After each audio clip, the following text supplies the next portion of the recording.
Oiê, hoje eu vim compartilhar com vocês um estudo da minha pós. Eu fiz um resumo sobre as funções executivas e vim compartilhar esse conhecimento com vocês. É engraçado porque agora na pós de neurociência eu estou estudando bastante sobre o cérebro, sobre as diferentes habilidades, que estão localizadas e funções, que a gente exerce no dia a dia que estão localizadas em diferentes regiões do cérebro. E é bem bacana estudar isso porque a gente consegue relacionar muito com a sala de aula. Eu terminei esse estudo e eu consegui imaginar, visualizar, e eu vou mostrar para vocês daqui a pouco alguns exemplos, o quanto, por exemplo, as funções executivas, elas fazem parte do dia a dia na educação infantil, no ensino fundamental, para a vida, porque são habilidades que a gente leva para a vida e que são necessárias para o dia a dia. E o quanto a gente percebe que, às vezes, quando um aluno não desenvolveu determinada habilidade, por exemplo, controle inibitório, a flexibilidade mental ou mesmo a memória de trabalho, o quanto isso está relacionado com uma dificuldade que ele tenha no dia a dia. Então, hoje eu vou ver com vocês, eu vou mostrar esse resumo para vocês da minha pós. Eu espero que possa ajudar vocês de alguma forma. Se você tiver alguma dúvida, comenta aqui embaixo. Para quem sempre me pergunta as matérias da pós, como é a pós de neurociência, já tem um vídeo aqui no canal, tá na playlist de Educação e Pedagogia. Dêem uma olhadinha lá que eu fiz um vídeo mostrando todas as matérias e como funciona. Então, hoje a gente vai falar sobre as funções executivas. Eu fiz esse resumo, eu tentei colocar aqui o máximo de informações que possam realmente definir essas três habilidades que fazem parte das funções executivas. Então, aqui no comecinho eu coloquei que envolvem três habilidades que possuem regiões diferentes do cérebro: a memória de trabalho, o controle inibitório e a flexibilidade mental ou flexibilidade cognitiva também.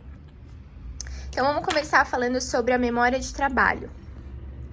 Só não reparem aqui na minha letra que eu tentei colocar pequenininho para caber tudo numa folha, mas é aquela coisa, a gente acaba entendendo a nossa bagunça. Então, vou falar um pouquinho para vocês da definição. Então, a memória de trabalho também é chamada de memória de curto prazo. É um sistema de capacidade limitada que permite o armazenamento e a manipulação temporária de informações verbais ou visuais necessárias para tarefas complexas. O processo de resgatar, então, a memória de trabalho é o processo de resgatar informações da memória de longo prazo e estabelecer associações com as novas informações. É um motivo pelo qual a memória de curto prazo é denominada memória de trabalho. Então, a memória de trabalho, ela organiza as informações antes de enviar para a memória de longo prazo.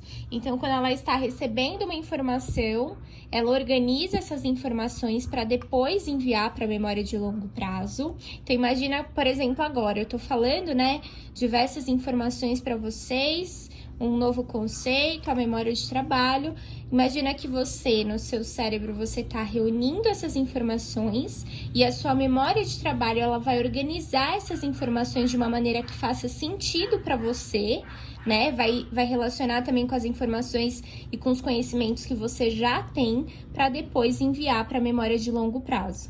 Então, agora a gente vai falar sobre o controle inibitório, que é outra habilidade muito importante.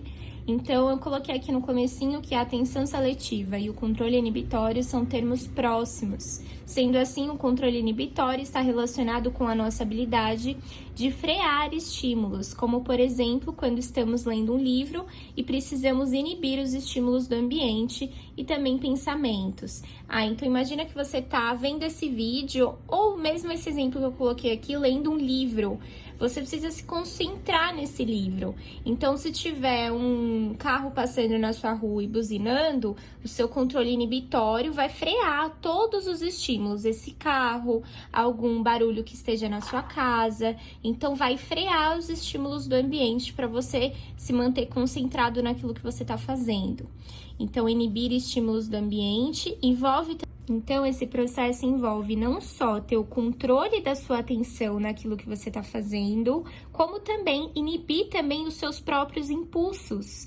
Então, refletir e pensar antes de falar. E esse processo, né, de desenvolvimento do controle inibitório, ele começa a partir dos 2 anos de idade. Então, começa a ser desenvolvido.